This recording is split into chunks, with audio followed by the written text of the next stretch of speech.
Nuk do të rresht kurrë të thëni se e dua vendin tim. E dua Shqipërinë dhe çdo shqiptar të ndershëm që përballet çdo ditë me sfidat panumërta. E dua e më dhëm njëkohësisht. E dua sepse këtu kam rënjët, kam hapat e parë, kam vrapuar e jam rrëzuar, kam qeshur e qarë.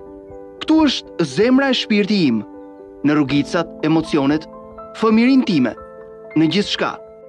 Por më dhem gjithashtu, më dhem pamundësia, largimi, më dhem bin pasurit që keq shfrytëzohen, humbja, braktisja, harresa. Dashuria e dhimbja bashkohen sa herë që flas për vendin tim. Nuk ka dashuri më të madhe se ajo që lind prej këtyre ndjenjave së bashku. E kam thënë dhe do ta them sërish. Më quheni idealist, edhe i smur po deshet, por për vendin tim, për njerëzit e tij të mirë e të ndershëm, do t'jem gjithmonë i tillë. Zëri i tyre.